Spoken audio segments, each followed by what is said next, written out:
Good morning, Scott. How are you? I'm doing good. And what part of Florida are you vacationing in, if I'm allowed to ask?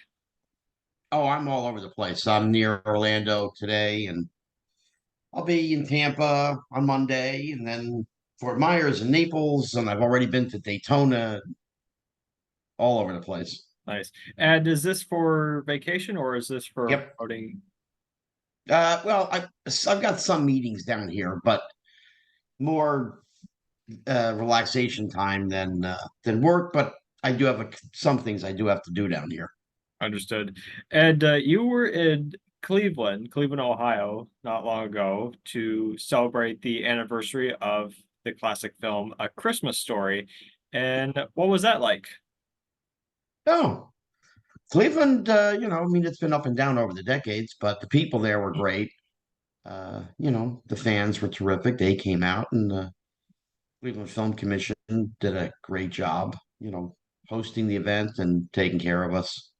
So, no, I mean, I've been to Cleveland many times over the decades. So, it goes up, it goes down.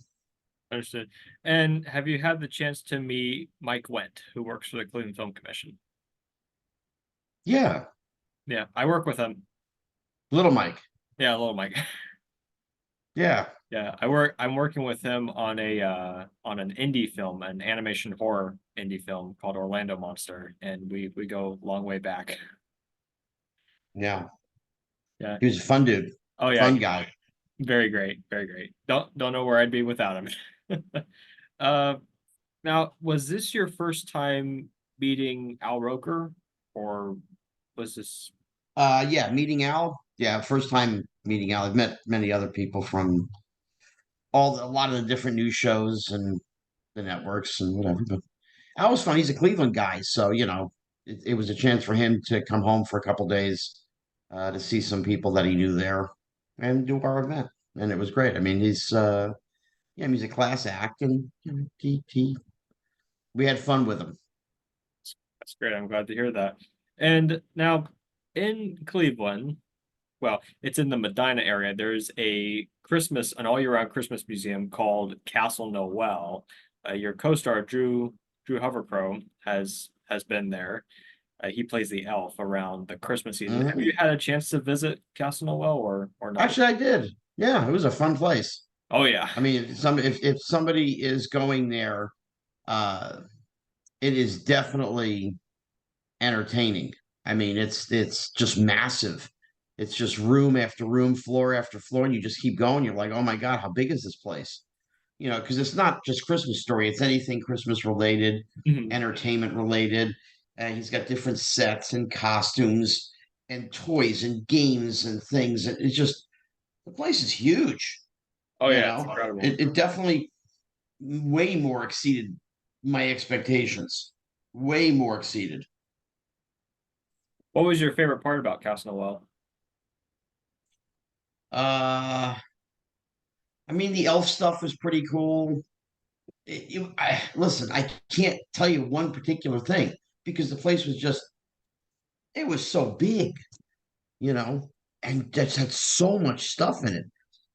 It's like if I had time, I'd go through it again It is very fun. because, you can't see everything the first time. Oh yeah. Well, and it gets bigger every year.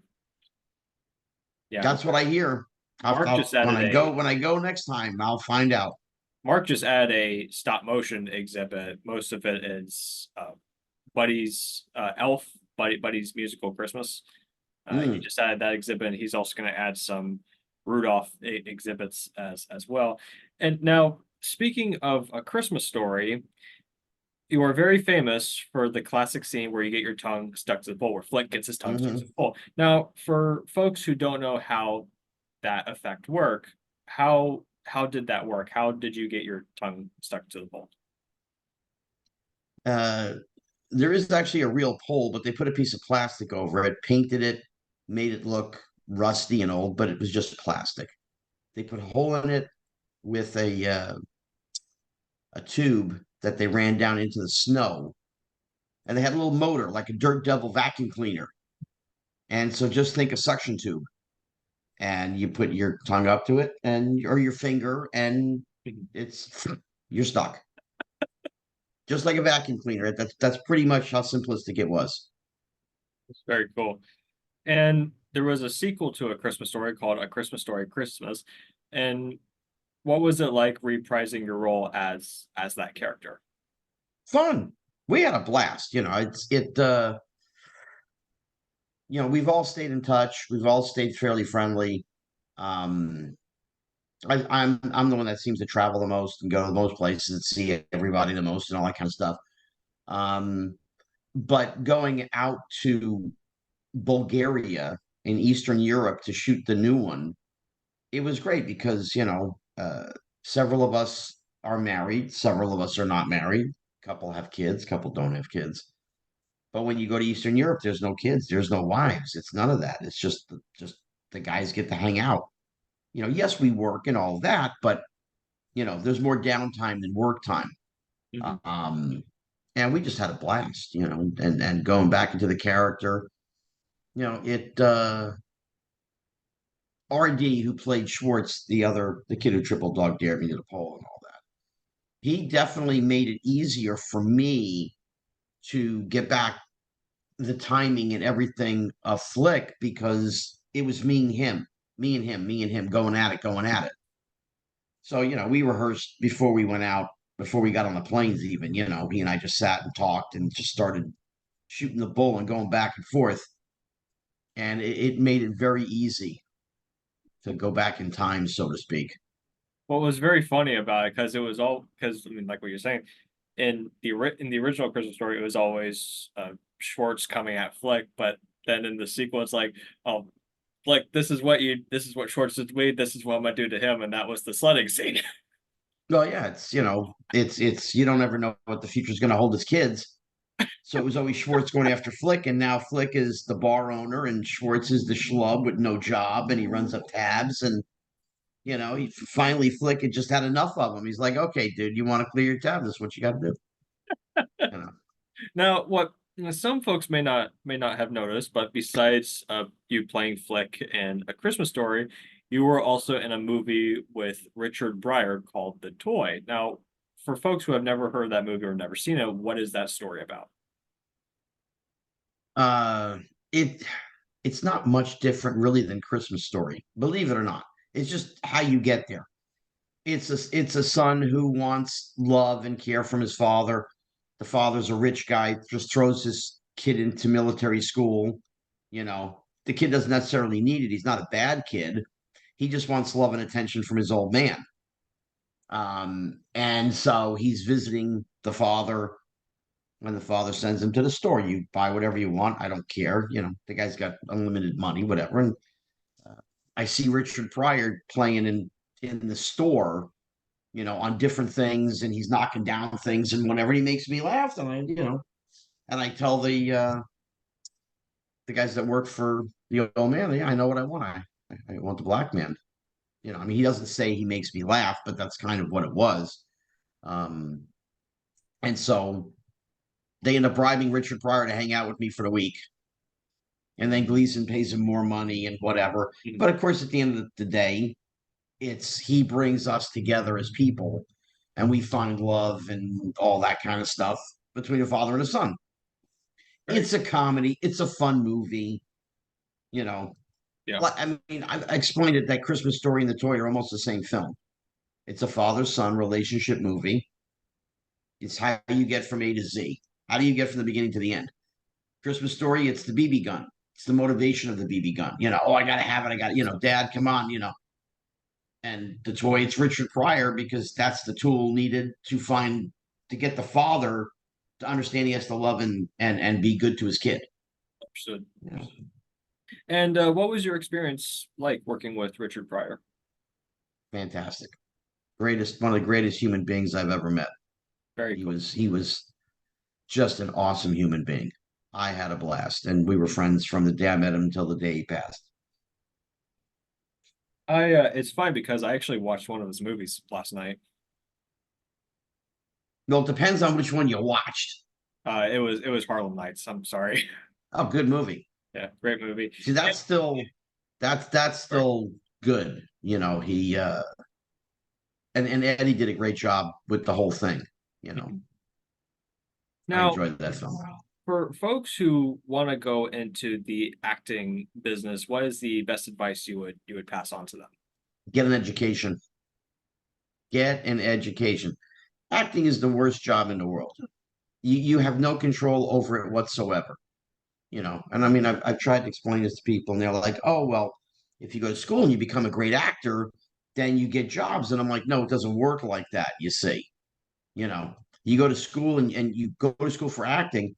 The only way that it works is if the person on the other side of the table who's auditioning you goes, hmm, yes, I see it. I like that."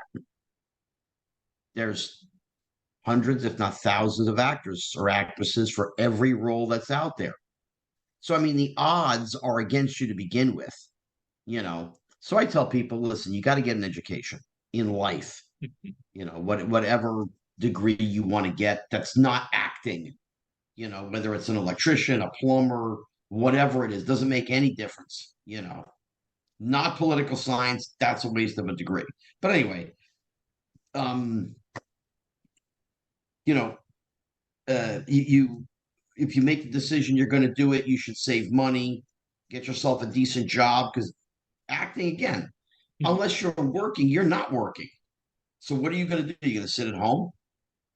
You know, 98.5% of the actors in show business aren't working, and like 90% of them, their normal job is so you wanted mustard and pickles and fries on with the burger. I mean, that's what they do. They're waiters, waitresses, bartenders. They do other things, waiting to get that big break. You know, Fully understood. I've been listening. I mean, I may have had some talent when I was a kid, but it still takes a whole excuse my French, of luck. You have to be lucky. The person on the other side of the table, whether it's the casting director, um, a producer, a director, they have to see it. If they don't see it, next, next, next, it's tough. Fully understood. What was, if I'm allowed to ask, what was a gig that you remember auditioning for but didn't get the part, unfortunately? Uh oh my God. No, there was one way back. I mean, we're talking, it was like, I want to say like 79, maybe 1980. It was somewhere, it was before the movies. Um, it was a TV movie of the week called To Find My Son with Richard Thomas from the Waltons. And the kid had a learning disability. And it was a great role. And I kept going audition after audition after audition, you know, like 7, 8 times over the course of like 10, 12 days. And the casting director was very nice and very sweet. And she went to my dad and she's like, you know, he's right to thick of it. He's right there. It's him and one other kid, you know, whatever. And a couple of days later, she actually called my dad. She called the agent and asked for our phone number at the house because they kind of had a little kinship thing. It was nice, you know, just BSing. And she's like, listen, he didn't get it, but it wasn't for any reason other than the director just thought he was too cute. Well, but how do you solve that problem? You know, you start hitting yourself in the face. I mean, what do you do? You know, so Yeah. I didn't get it, and okay, um, I didn't get it. You know, the other kid got it, which was it's what it's supposed to be. You know, but at the time, it was like, damn, it was a good role. I wanted to. That was one of those projects. I was like, oh, that's great.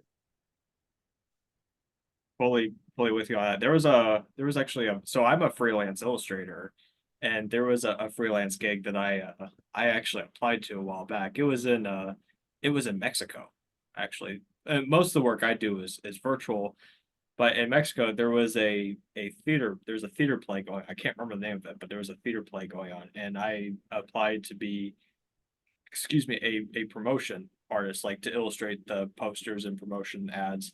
I didn't get the part, sadly. I don't know who got the part, but I was one of those folks who actually applied to be a freelance illustrator to promote the musical. But anyhow, we're coming down to the end of the interview, and we have two questions. We have our famous retro question, and then we also have a question from my mother. Now, the question from my mother is, if you had to spend the rest of your life watching one movie, and it doesn't have to be every day, it could be anytime you want, but you have to spend the rest of your life watching that one movie, what would that movie be? I've been asked sort of the question like this, and it's like it would just depend on what the situation was. Where am I? Why am I grabbing that movie as I know it's the last one that I can grab? Um, it's Abbott and Costello Meet Frankenstein, The Ten Commandments, or Blazing Saddles. Any one of the three you can pick and choose, and that's fine. Love Blazing Saddles. A- Ask your mother about Abbott and Costello Meet Frankenstein. It's Great fantastic. movie. Great movie. I actually own both of those. And speaking of Blazing Saddles, now, even though that's a movie that wouldn't get made today, now I was with another guest. Which is total nonsense. Mhm. And total nonsense. Yeah. It's not out to insult anybody or make insult. It's humor. It is making fun of. That's the point. It's trying to explain to you how stupid people were, but this is what they were. Yeah. And to make fun of everybody. But go ahead. I'm sorry. Oh, that's all right. Now, would when you did the toy with Richard Pryor, would that be a movie that would get made today or not get made today? There's probably only one or two people could do it if you're going to do it the same way. Yeah. The French version, which was called Le Jouet, it was a white guy with a white kid. He was just different. He was just an older guy, whatever it was. Um, in the States, Ray Stark turned it into Richard Pryor, Jackie Gleason. Could they make it today? It would have to be somebody with a track record. It's basically like Dave Chappelle. I mean, that's like it. Mhm. Kevin Hart doesn't do that kind of stuff. Chappelle, he would be it. But would he do it? I don't know. You know, Mhm. I mean, Richard had a blast with it. And again, it's not until decades later, all of a sudden, it's the different movements and the different this and it's that. And, you know, Mhm. I don't think I had one person ask me about it for probably 25 years after it was made. Not in the, well, do you think it's a racist movie? What? But that was 25 years later. Yeah. We might as well go back and start with Gone with the Wind. And you can go back to the first talkie. You can go back to the jazz singer. And it's Al Jolson, and he's doing blackface. Now, he's not doing it to be harmful. He's not doing it to be disrespectful. You know, that was what they did. And they entertained that way.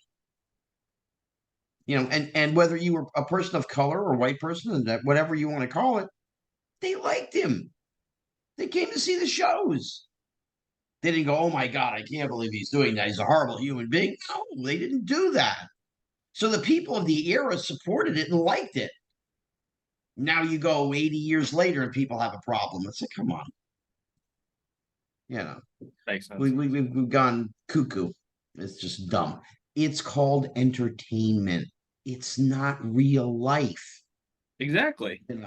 It's like going, okay, well, somebody should just put on an S on his chest and call himself Superman and let people shoot him because he's bulletproof. No, it's not real life. Exactly. It's entertainment. And if you find it entertaining, you go and you watch it. If you don't, you don't watch it. It's what kind of music do you like? Or I like heavy metal. Okay. So you go and you see those people. But we're going to see Garth Brooks and Trisha Yearwood. You want to see the country? No. I like the hard rock. I don't like country. I like Sinatra. Maybe I like Elvis. That it's called we live in the United States, which is a quote unquote free country. Watch what you want. Listen to what you want. If you don't like something, there's 800 more channels on the television. Very. Watch something else.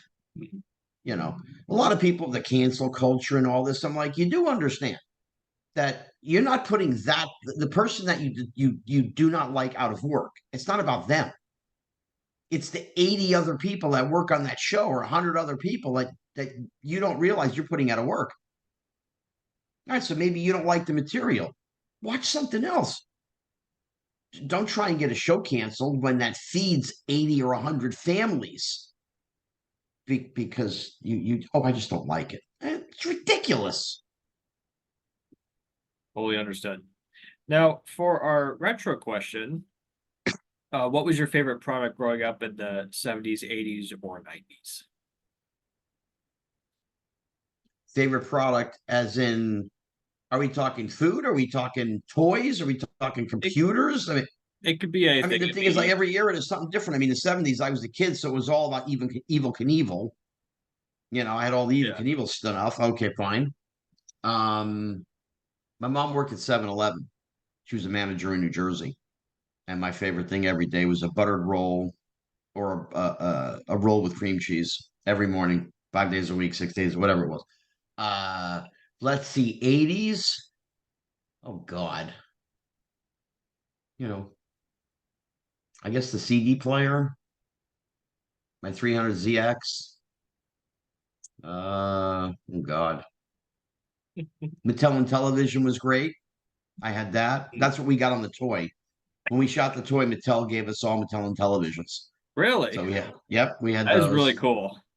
Yeah. And we got games and all that. And Richard and I would stay up all night. It was ridiculous. Um, the WWF stuff, the LJN figures, because I was a wrestling guy.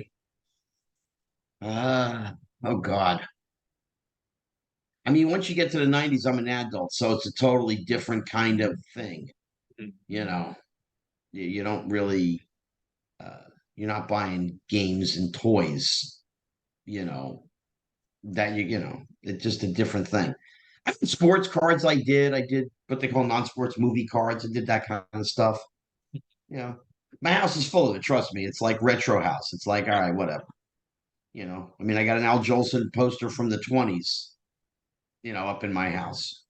Uh, all the way up to whatever today's thing is, I got paintings of King Kong and Frankenstein and just other stuff that I bought along the way. Star Wars, a couple of Star Trek pieces, some sports stuff, but Yeah. there you go. Well, Scott, thank you for joining today's episode. It was great to meet you. I actually wish we met at the convention, but sadly didn't get the chance to. But it was great to see you again in over Zoom. Yes. Oh, now you're making me think. I had bought my Apple IIc in Apple II 80, I want to say 81. sounds familiar. Could be closer to 82. It was $2,700. Wow, My Apple IIc was 2,700 with the green screen. that's really cool. I still have it. Nice. Yes, I have it. I'll have to see a picture of that sometime. It's in the garage. It's in the off to the side, in one of the cabinets. I haven't plugged it in for a long time, man. But yeah, playing minor 49er on a green screen. That is Yeah. really, really cool. Yes.